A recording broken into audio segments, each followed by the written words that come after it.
such a meaningful scene. Inside Out 2, definitely one of the best animated movies that Pixar has ever released. And I'm not even saying that myself, even the box office numbers say this, being the highest grossing movie of 2024. This is mainly because this movie delivers such an incredibly warm and special tone that was really needed in the movie industry. Because the first one was so unique, fresh, and original in such an incredible way that we couldn't wait to see the second one. And it only took us 9 years to see it. But it's already here, and now that it's here, we can see that Pixar is still back in the game. Because there is something about Inside Out 2 that makes it really special, and it is the concept of the movie. The concept delivers such a powerful message about something that all of us have to deal with on a daily basis, like anxiety, embarrassment, and all of these emotions that we get once we grow up, like Riley does in the second movie. And that's why Inside Out 2 was so powerful and the message was so amazingly delivered. Now, Inside Out 2 was about anxiety, embarrassment, ennui, and envy. But what about the sequel, Inside Out 3? What will it be about? It will be about completely different emotions, because as we see in the second movie, we see that Riley is beginning to grow up, and she is beginning to have feelings that she has never felt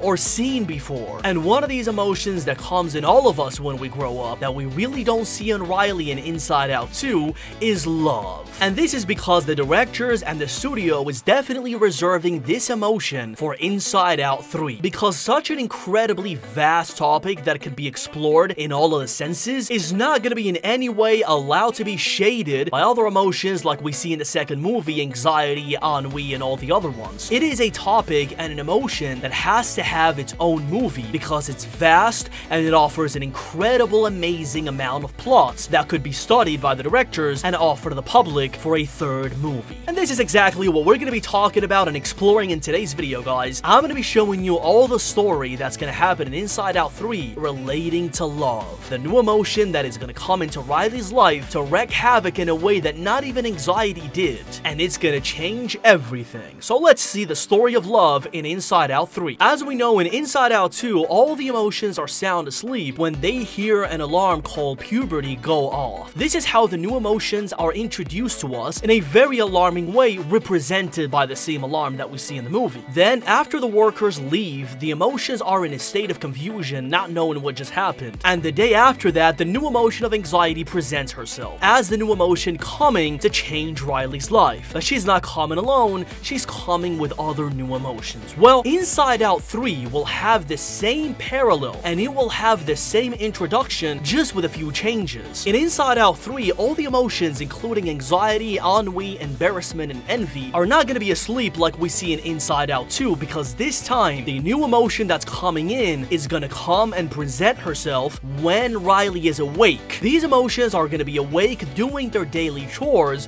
when all of a sudden Riley will look at a guy that she likes a lot, her high school crush. And as soon as she looks at him and he looks back at her, that's when the emotion will present herself. But this time it's not going to be an alarm, this time it's going to be a representation with a bow and arrow in reference to Cupid. And before this emotion is presented to us, we will see the life of Riley leading up to this moment. We will see how Riley has a crush on this guy, and this guy is probably going to be a football player in the high school's team. And this is why in Inside Out 2 we don't see any sort of reference to love, because love is such a completely vast topic that can be explored in so many ways that they didn't want to waste this, and they just wanted to focus on anxiety instead and leave love and the other emotion that I will speak about soon and definitely in the next video for a third movie called Inside Out 3. Leading up to the moment when love is presented to us, we will see Riley basically trying to have a connection with this guy. This guy, of course, is going to be very handsome, he's going to look very good, and he's going to be athletic. And Riley is going to share all of her thoughts and emotions with her girlfriends, even with her friends at the popular hockey team that we see in Inside Out 2. And all of a sudden, during a scene in the middle of the hallways, when both guys are looking at each other, when both guys are at the lockers, they will look at each other and exchange looks. That's when Riley will fall in love with the character that is probably going to be her boyfriend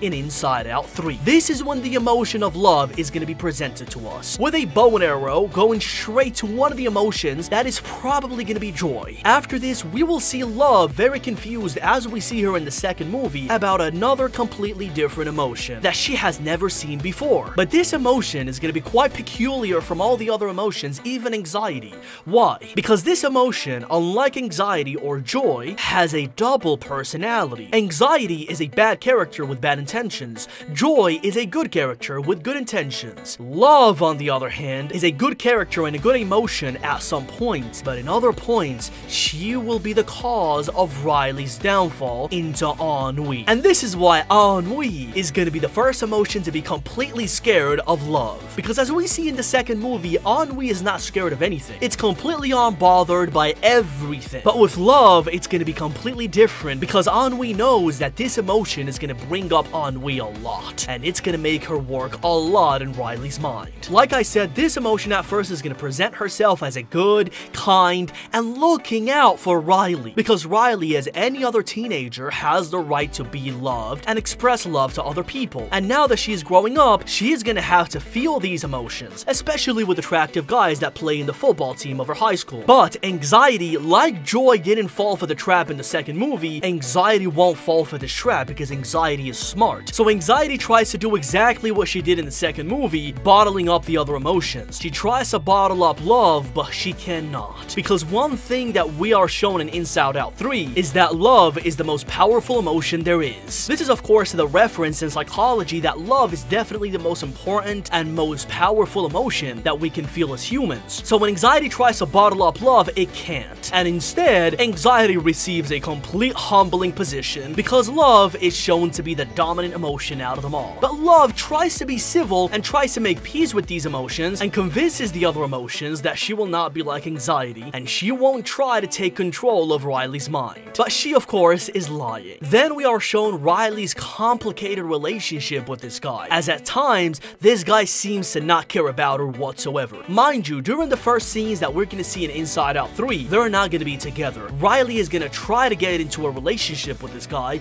but this guy, who plays in the football team of Riley's high school, is not gonna give her too much attention, let's say. And this is gonna lead to ennui. This is why we are gonna see ennui being so scared of love, because these hot and cold messages that this guy is gonna give Riley are gonna make Riley slide into a deep state of ennui, whether it's consciously or unconsciously, but it's gonna happen. So Riley will definitely have a discussion with her friends about what to do with this guy. And her friends, of course, are gonna advise her to just completely forget about him. But as with any girl and any guy that is in love, she's gonna feel that this emotion is way too powerful to let it go. And this emotion is gonna force her to go and be bound to this guy even when this guy is not being good for her because he's not giving her that much attention. So after this, we will see Riley try to make this guy like her. So the plan that she comes up with so the guy can start liking her back is to get into the cheerleading team of the team that the guy is playing for. And that's what she does. She starts getting ready, she starts practicing with her other friends to get into the cheerleading position that she wants in order for the guy to like her back. The other emotions, of course, don't like this, and in her mind, they're trying to make her see what's going on, but then anxiety comes in, and anxiety starts thinking, what if the guy doesn't like her?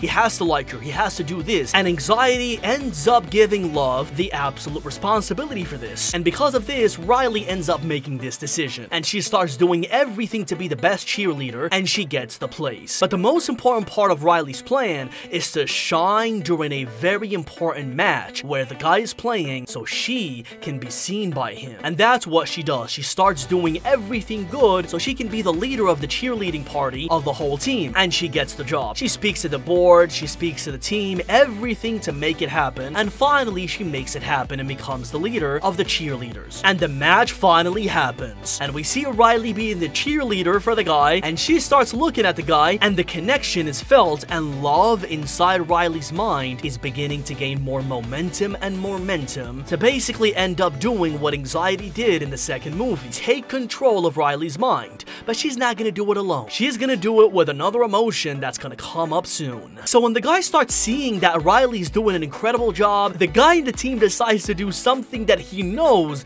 is gonna attract Riley's attention, and he decides to dedicate a goal for her. So when the guy scores, he looks at Riley and starts making heart signs, dedicating the goal to Riley. This is the moment that love has been waiting for because the connection is now too strong to break. But after the match, the guy seems to be cold again. Riley starts texting him, but he doesn't reply. So Riley doesn't understand what's going on because days before, he really gave her a heart sign and dedicated a goal to Riley. So Riley again starts sliding down a bad mood and ends up with full emotions of ennui. But these emotions of ennui, as we see before, like in Inside Out 2, emotions can transform. And in Inside Out 3, ennui is gonna transform into the other emotion that love is gonna need to complete Riley's control. And that emotion is hate. Because the guy was initially good and initially loving to Riley and was showing signs of attraction and affection to Riley, but then switched on her very fast and stopped replying to her, she developed hate for the guy.